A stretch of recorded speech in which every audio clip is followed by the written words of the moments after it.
आज हम लोग क्लास 6 के चैप्टर नंबर 5 पढ़ने वाले हैं।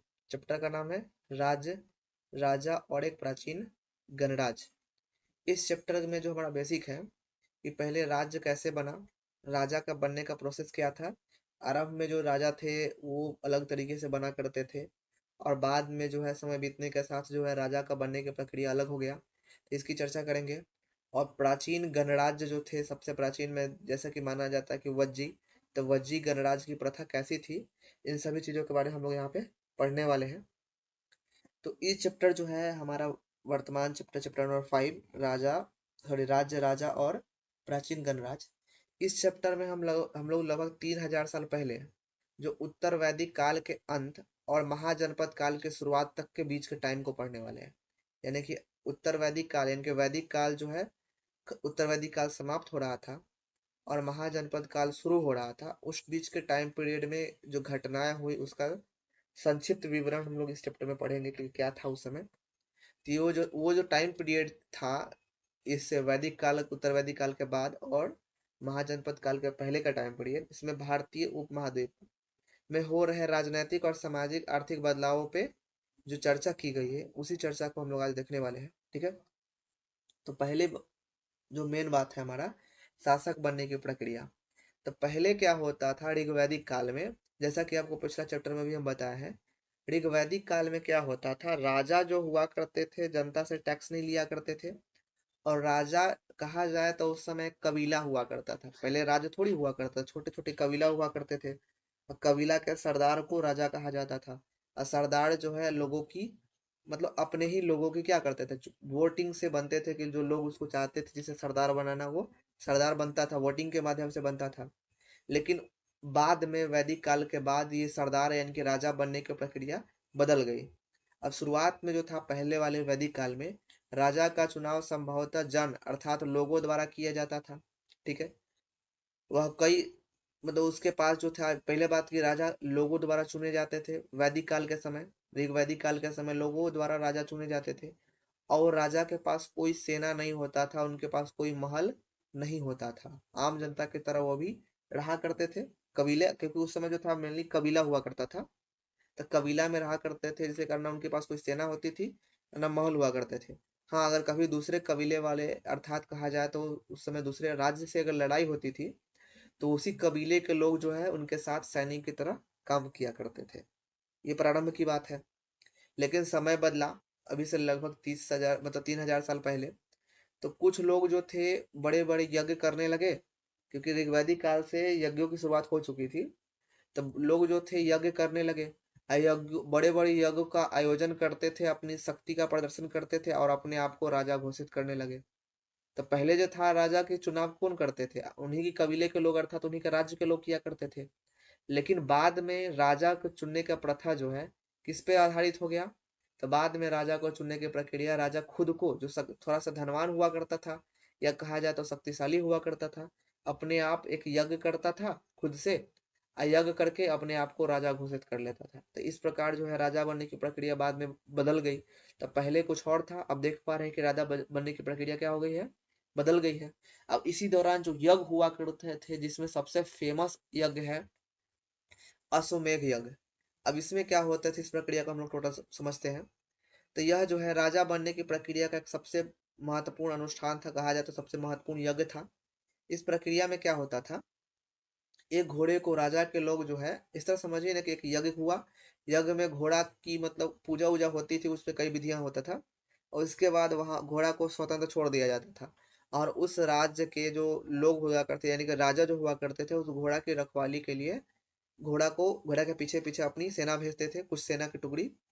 और उसके बाद हुआ क्या कि यदि कोई दूसरा राजा उस घोड़ा को रोक देता है, जो घोड़ा छोड़ा गया था यज्ञ किए हुए राजा के द्वारा, तो उस यज्ञ करने वाले राजा से रोकने वाले राजा को लड़ना पड़ता था। ठीक है।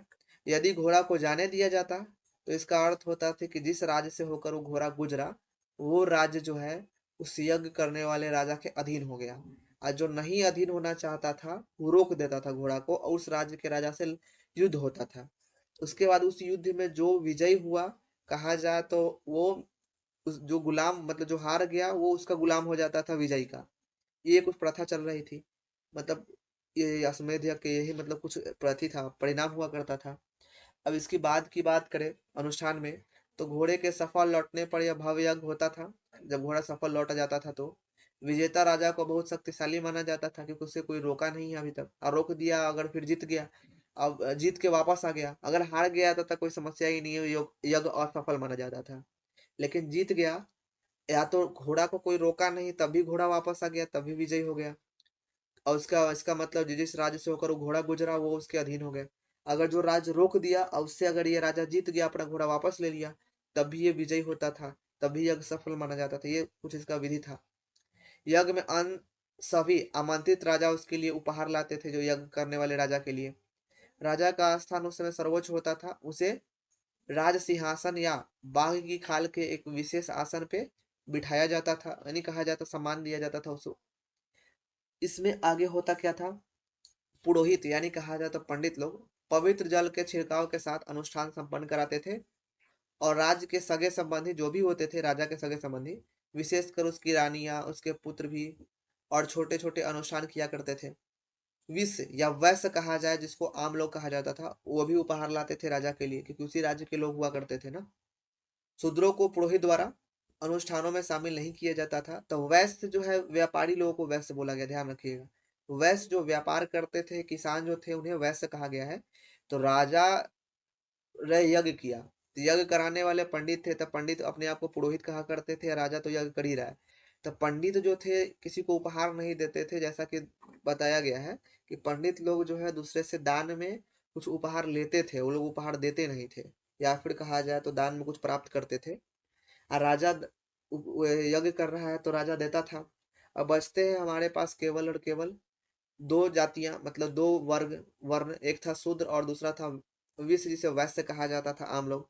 तो इसमें आते थे वैश्य वाले में व्यापारी और किसान। तो ये राजा जो था व्यापारी और किसानों को अनुष्ठान में शामिल होने की अनुमति देता था, लेकिन शूद्र जो लोग जो थे, शूद्र को पुरोहित द्वारा अनुष्ठान में शामिल होने की अनुमति नहीं दी जाती थी, उसे कहा जाता था क्या कि ये लोग अछूते हैं। तो ये कुछ इस प्रकार की प्रथा थी उस समय।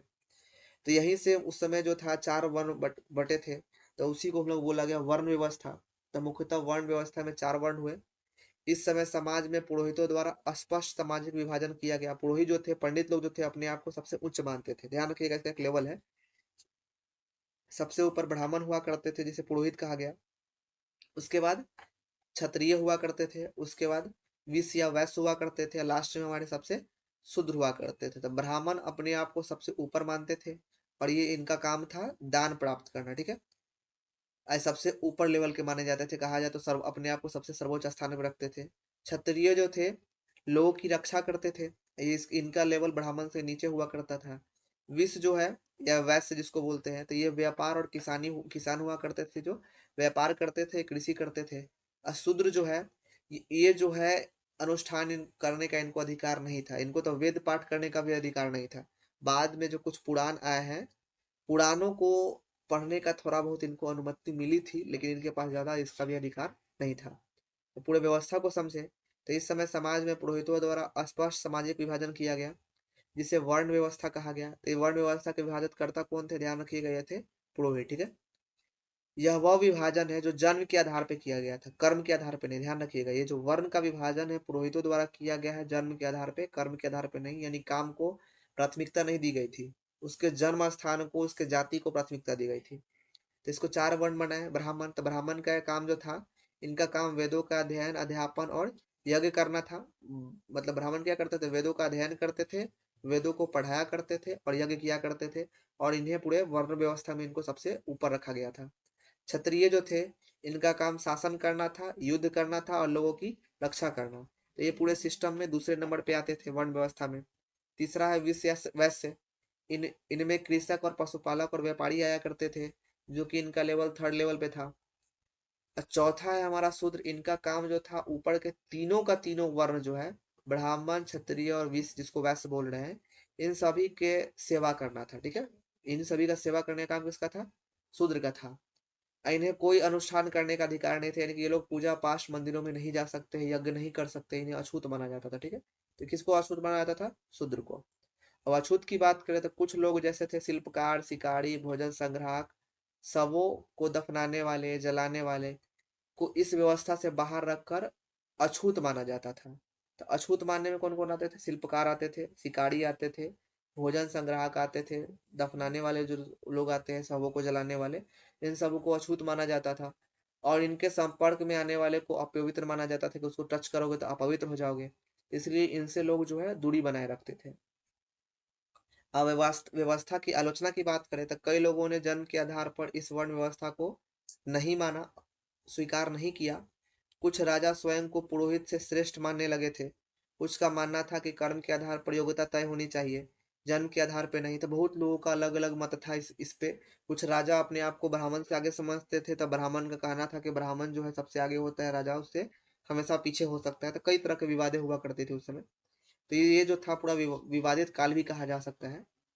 अब इसी काल में थोड़ा-सा वृद्धि हुई। पहले जो थे राजा जो हुआ करते थे, छोटे-छोटे जगहों के हुआ करते थे, बहुत बड़ा जगह नहीं हुआ करता था। लेकिन बाद में हुआ क्या कि ये जगहों का विस्तार हुआ। बहुत बड़ा क्षेत्र में जो राजा का कंट्रोल आ गया। तो पहले जो था छोटा-छोटा राज्य हुआ करता था, जिसे कहा जाता था, सिंपल कहा जाए तो जनपद। लेकिन यही जो बड़े-बड़े राज्य बने, तो इसको कहा गया महाजनपद। जैसा कि इतिहास में प्रमाण मिलता है कि भारत में टोटल 16 महाजनपद थे, जिसमें से सबसे शक्तिशाली महाजनपद मगध को माना जाता है। मगध जनपद जो था सबसे शक्तिशाली था, जो कि वर्तमान के बिहार में पड़ता है, गंगा के नदी के किनारे। जो उस समय के गंगा नदी के किनारे बना हुआ, मतलब बसा हुआ शहर था, कहा जाए तो पूरी तरह से सभ्यता था वो मगध। जनपद जो था ये शक्तिशाली माना जाता था। तो जनपद की शुरुआत की बात करें तो जनपद अगर शब्द का अर्थ देखें तो इसका मतलब होता है, दो शब्द से मिलकर बना है, एक है जन और एक है पद। ठीक है। तो जन का मतलब होता है लोग, और पद का मतलब होता है स्थान। तो जहाँ पे लोगों के रहने का स्थान होता है उसे जनपद कहा जाता है। तो इसी पे बात करें तो जन, जन से बसने की जगह, जैसे लोग होता है एक्चुअली, ये यज्ञ करने वाले राजा अब जन के राजा न होकर जनपदों के राजा माने गए। यानी कहने का मतलब सीधे समझिए ना कि ये जो जनपद जो क्या था, जहाँ पे लोग रहते थे, वो पूरे वास स्थान के लोगों को, वास स्थान को जनपद कहा जाता था। तब पहले राजा छोटे छोटे क्षेत्रों के हुआ करते थे, बाद में राजा जो है पूरे बड़े क्षेत्र के होने लगे। अब जनपद काल का समय माना जाता है लगभग अभी से 2500 साल पहले। पुरातात्विक साक्ष्य की बात करें तो पुरातत्वविदों ने कई जनपदों की बस्तियों की खुदाई की है, जिसमें से प्रमुख था दिल्ली में पुराना किला, उत्तर प्रदेश में मेरठ के पास के हस्तिनापुर और एटा के पास अतरंजी खेरा। कई जनपदों की पहचान हुई इससे यहाँ से। उसके बाद जीवन शैली की बात करें तो लोग झोपड़िया में रहते थे जनपदों के समय में। मवेशियों तथा अन्य जानवरों को पाला करते थे। वे चावल, गेहूं, धान, जौ, दालें, गन्ना, तिल तथा सरसों जैसी फसलें उगाया करते थे। विशेष बर्तन की बात करें तो वे कुछ विशेष प्रकार के बर्तन बनाते थे, जिसे चित्रित धूसर पात्र कहा जाता था। ध्यान रखिएगा, जनपदों के समय किस प्रकार का बर्तन बनता था? चित्रित धूसर पात्र। ठीक है। जिसे शॉर्ट में बोला जाता है पीजीडब्ल्यू के रूप में जाना जाता था। इन पर चित्रकारी की जाती थी, जो आमतौर पर सरल रेखाओं और ज्यामितीय आकृतियां, कुछ कुछ उस पे आकृति बना होता था बर्तनों पे, जैसे हांडी पे अलग अलग प्रकार की आकृतियां बना हुआ करती थी। अब आता है हमारा महाजनपद। महाजनपद क्या था? जनपद का ही विस्तृत रूप था। जनपदों में क्या होता था, वो जैसे एक हो गया सीधे छोटा सा, इसको कबीला कहा गया। कबीला विकसित होकर थोड़ा सा बड़ा क्षेत्र में बना जनपद। जनपद जो है बहुत ज्यादा विकसित होकर बना महाजनपद। देख रहे लेवल से, आकृति के लेवल से समझने में हेल्प हो सकता है। कबीला छोटा हुआ करता था, जिस जो कि ऋग्वैदिक कालों में था। आगे चल के बना वो जनपद। आईसी का विस्तृत रूप बन गया महाजनपद। तो लगभग 2500 साल पहले कुछ जनपद दूसरे से, मतलब दूसरों के अधिक महत्वपूर्ण हो गए, इसे महाजनपद कहा जाने लगा। इसकी विशेषता क्या थी कि बहुत बड़ा था, इससे कारण इसकी राजधानी भी हुआ करती थी। तो अधिकांश महाजनपदों की एक राजधानी थी। ये लोग जो महाजनपद हुआ करते थे, ये पूरी तरह से किलाबंदी करके रखते थे। यानी कहने का मतलब अपनी राजधानियों को पूरी तरह से घेर के रखते थे। ज्यादातर इनकी जो है या तो लकड़ियों के चारों दीवार से दीवारें हुआ करती थी, ईंट या पत्थर, इस प्रकार ऊंची ऊंची दीवारें से घेर घेर के रखा करते थे। अगर देखा जाए घेरने के कारण क्या, तो घेरने का कारण क्या था? अन्य राजाओं के आक्रमण से सुरक्षा लेना, क्या कि दूसरे राजा आक्रमण कर सकते थे। दूसरा कारण था अपनी शक्ति और समृद्धि का प्रदर्शन करना, कि हमारे पास इतनी शक्ति है, देख सकते हैं कि इसको हम पूरी किलाबंदी करके रखे हुए हैं। अपनी शक्ति और क्षमता का प्रदर्शन करना हो सकता था।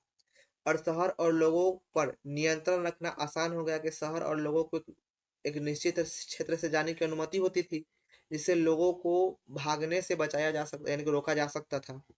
तो जिससे लोगों पे कंट्रोल सीधा सीधा बन जाता था। तो कई कारण थे किलाबंदी करने का।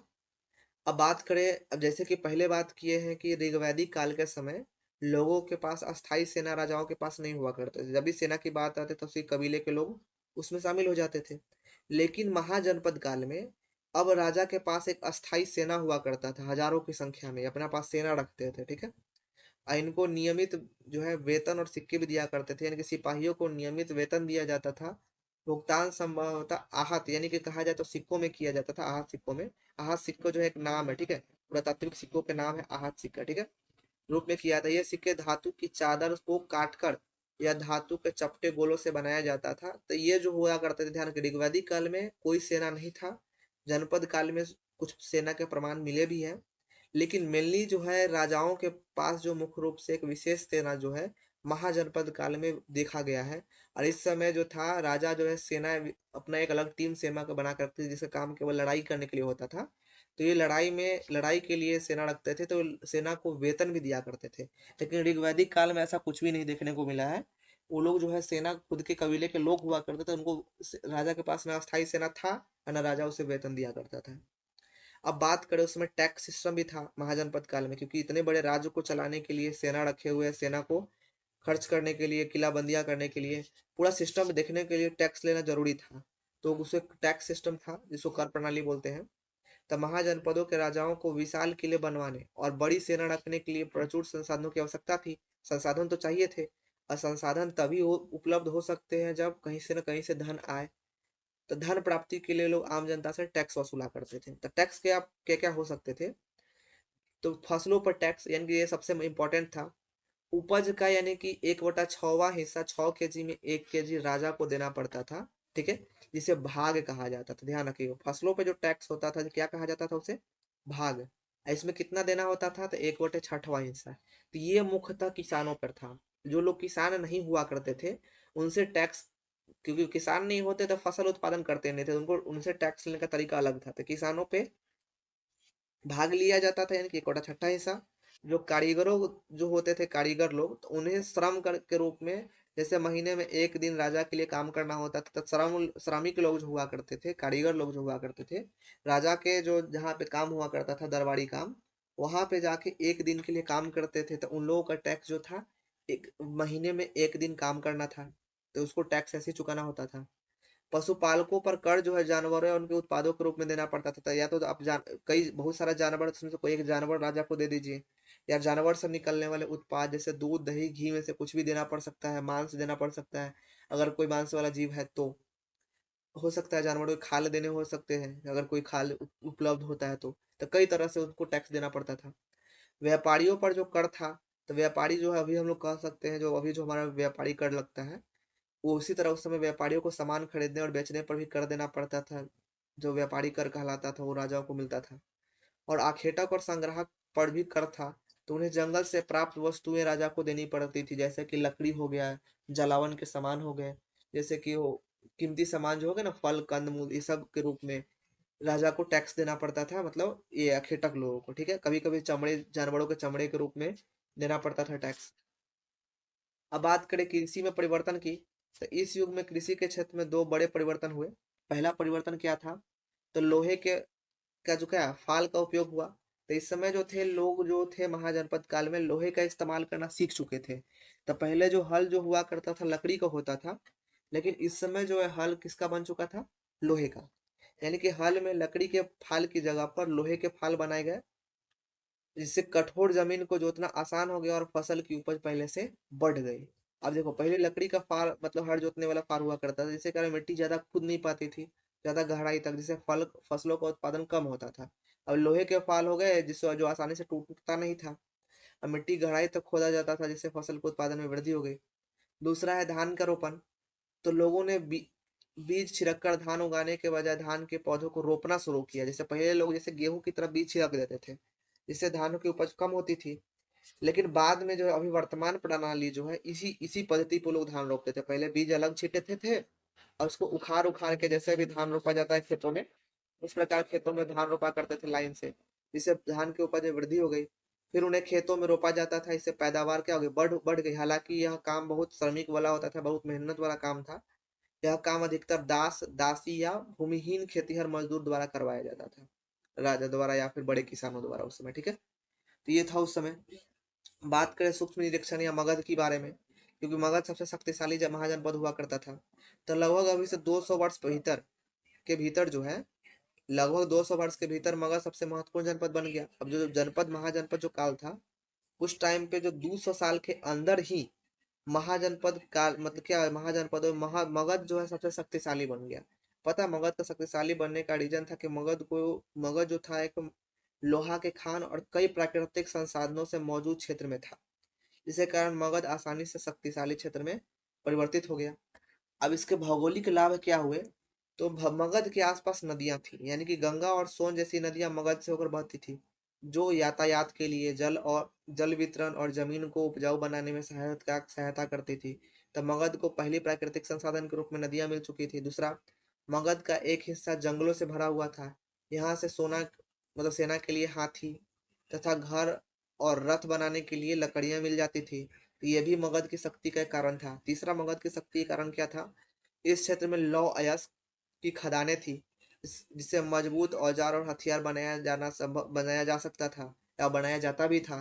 तो मगध की शक्ति का ये 3 मुख्य कारण थे, और अन्य राज्यों के पास ये सब संसाधन पूरी तरह से मौजूद नहीं थे, जिसके कारण मगध जो है ज्यादा तेजी से विकास कर पाया। अब बात करते हैं शक्तिशाली शासक के मगध में ही हुए।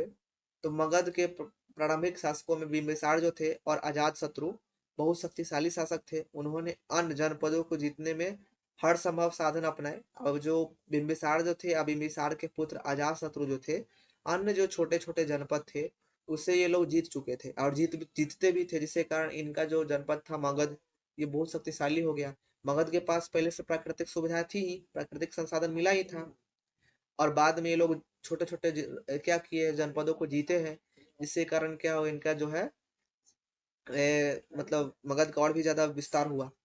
अब महापद्मानंद की बात करें तो इसके बाद होते हैं महापद्मानंद शासक मगध के। तो ये भी जो है अपने साम्राज्य का विस्तार किए, उपमहाद्वीप में उत्तर पश्चिम भाग तक ले गए। तो मगध का पहले विस्तार बिंबिसार और अजातशत्रु करते हैं। उसके बाद नंद वंश का शासन आता है। तो नंद वंश के शासन में महापद्मानंद और उसके पुत्र जो है, जिसका नाम था धनानंद, तो इन लोगों द्वारा मेनली जो है महापद्मानंद जो है मगध का विस्तार करते हैं। धनानंद तो कहा जाए तो शराबी टाइप का व्यक्ति था, वो तो पूरा मगध को डुबा ही दिया। तो इस प्रकार मतलब मगध का विकास होता है। अब राजधानियों की बात करें तो राजगृह, यानी कई वर्षों तक मगध की राजधानी जो है, आधुनिक बिहार की जो राजगीर है, इसे राजगृह कहा जाता था। तो बिहार के जो राजगीर जो है वर्तमान में मगध की राजधानी रही। कुछ समय बाद ये पाटलिपुत्र हुआ, तो बाद में राजधानी को पाटलिपुत्र, जो कि आधुनिक पटना है, उसे कर दिया गया। जैसे अभी बिहार की राजधानी पटना है ना, तो क्योंकि मगध जो था बिहार का ही क्षेत्र था, बिहार का ही एक साम्राज्य था, कहा जाए तो महाजनपद था। तो अभी उसी समय से जो पाटलिपुत्र जो मगध का राजधानी बना, शायद उस समय से अभी तक चलता ही आ रहा है। लेकिन प्रारंभ में इसका राजधानी था बिहार का ही एक क्षेत्र है राजगीर, जो कि गया साइड में पड़ता है। तो इस तरह मतलब राजधानियां हुआ करती थी। अब इसी बीच में सिकंदर का भी आक्रमण होता है। तो लगभग अभी से 2300 साल पहले मेसिडोनिया का राजा सिकंदर जो था, विश्व विजय करना चाहता था। यह व्यास नदी के तट पर पहुंच गया, लेकिन उसके सिपाहियों ने आगे बढ़ने से इनकार कर दिया, क्योंकि वे भारत के शासकों के विशाल पैदल सेना, रथों और हाथियों से भयभीत हो गया था। ऐसा माना जाता है कि वो लोग डर गए थे और वो लड़ना नहीं चाहते थे, तो वहां से वापस हो गए। लेकिन इसी के ध्यान रखिएगा, इसी की ऐतिहासिक कड़ी में आगे आता है सिकंदर का ही एक है सेनापति सेलुकस निकेटर जो है भारत पे आक्रमण करता है और भारत को जीतने के कुछ हिस्से की कोशिश करता है, और भारत के कुछ हिस्से को जीत भी जाता है। लेकिन महापद्मानंद के वंश जो नंद वंश है, उसको समाप्त करने वाले चंद्रगुप्त मौर्य वंश के शासक जो थे चंद्रगुप्त मौर्य, उनसे पराजित होकर वहां से लौटना पड़ जाता है सिकंदर के मतलब सेनापति सेलुकस निकेटर को। सेलुकस को अपना जो है राज्य देना पड़ जाता है, जो जीते हुए थे वो देना पड़ जाता है किसको, चंद्रगुप्त को, और अपनी बेटी से शादी करवाना पड़ गया। मतलब अपनी बेटी का शादी करवा देते हैं चंद्रगुप्त मौर्य से। तो इस प्रकार जो है विदेशी आक्रमण में जो था, ये जो सिकंदर का आक्रमण और उसके सेनापति का आक्रमण जो है यहीं पे समाप्त हो गया। लेकिन और भी आगे विदेशी आक्रमण हुए हैं, लेकिन वो आगे था। अब हम लोग आगे आते हैं चैप्टर कॉन्सेप्ट में। सूक्ष्म निरीक्षण के बारे में बात करें वज्जी की, तो वज्जी भी एक गणराज्य हुआ करता था, वज्जी। अब अभी तक देख रहे थे कि जितना भी था ये राजाशाही शासन चल रहा था, ठीक है। सब क्या था, राजाशाही शासन चल रहा था। लेकिन वज्जी जो एक ऐसा क्षेत्र था, मगध एक शक्तिशाली राजतंत्र था यहाँ पे। मगध क्या था, एक शक्तिशाली राजतंत्र था, लेकिन वज्जी एक मतलब क्या था, अलग किस्म का शासन व्यवस्था वाला राज्य था, जिसे गण या संघ कहा जाता था। तो गज्जी मतलब वज्जी जो है, वज्जी एक संघ था, गण था। यहाँ पे लोग जो है, राजा एक नहीं हुआ करते थे, जनता द्वारा चुना जाते थे यहाँ पे। जो कि राजधानी इसकी वैशाली हुआ करती थी, बिहार की ही है ये शासन व्यवस्था। ये जो था वज्जी तो एक गणतांत्रिक व्यवस्था था इसमें टोटल, ठीक है। इसमें एक नहीं बल्कि कई शासक हुआ करते थे वज्जी गण में। ध्यान, वज्जी गणराज्य जो था गणतंत्रात्मक व्यवस्था था, इसमें एक नहीं कई शासक हुआ करते थे। प्रत्येक व्यक्ति को उस समय जो है राजा कहा जाता था। ये सभी राजा विभिन्न अनुष्ठानों को एक साथ किया करते थे। वे सभाओं में बैठकर बातचीत, बहस और वाद विवाद के जरिए निर्णय लिया करते थे। उन लोग का मतलब निर्णय लेने का तरीका यही था। शत्रुओं के आक्रमण से निपटने के लिए वो मिलकर चर्चाएं भी किया करते थे और साथ में साथ दिया करते थे। सभाओं में भागीदारी की बात करें तो 10 और कमकार इन सभाओं में मतलब क्या करते थे, हिस्सा नहीं ले सकते थे। जैसे इसमें आते हैं महत्वपूर्ण संबंध क्या था, तो भगवान बुद्ध और महावीर दोनों ही गण या संघ से संबंधित थे। बौद्ध साहित्य में संघ संघ के जीवन का सजीव वर्णन मिलता है कि संघ क्या था, तो बौद्ध साहित्य में मिलने देखने को मिल जाएगा। असंघ का अंत की बात करें तो गुप्त शासक ने लगभग 1500 साल पहले अंतिम गण और संघों को लास्टली जीत लिया है, जिससे ये जो संघ व्यवस्था था वज्जी संघ की समाप्ति हो जाती है। और यहीं से वज्जी संघ की जो लास्ट स्थिति थी, यहीं से वज्जी संघ खत्म हो जाता है। तो ये है हमारा चैप्टर का पूरा टोटल निचोड़।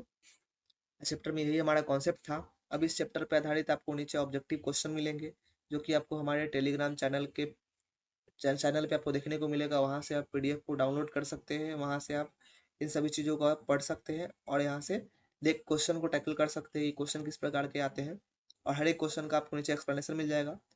तो इस वीडियो में इतना ही, हम लोग मिलते हैं नेक्स्ट वीडियो में।